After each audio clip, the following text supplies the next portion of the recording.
जे इतके दिवस माझ्या नशिबात नव्हतं ते आज असं अचानक माझ्या समोर आलंय। ते तू माझ्यापासून हिरावून घेऊ शकत नाहीस अधिपती। सांग ना, बोल ना अधिपती, मी कुठे चुकले?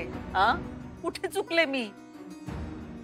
अरे जन्म दिला होता रे मी तुला, मी अशी तुला कधीच सोडून गेले नसते। अधिपती, जेव्हापासून माझी स्मृती परत येऊ लागली की नाही, तेव्हापासून मी फक्त तुझा आणि तुझाच विचार केला। आणि इथे येऊन बघते तर काय, माझं स्थान तू दुसऱ्याच कुणाला तरी देऊन टाकलंस।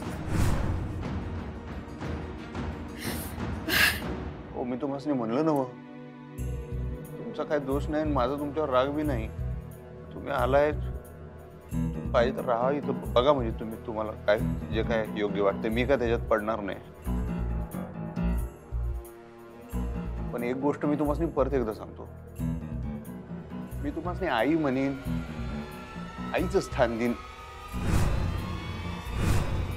ही अपेक्षा तुम्ही माझ्याकडनं ठेवू नका। मी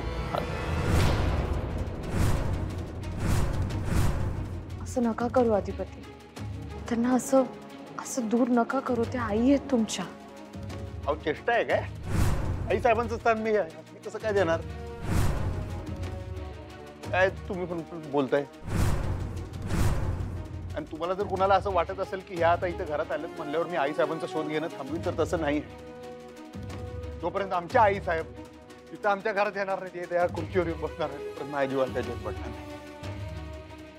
तुम्ही लय लोड घेऊ नका, फक्त मी जे सांगितले ना ते तुम्ही मान्य करा, मी विनंती करतो। जमलं तर मला माफ बी करा।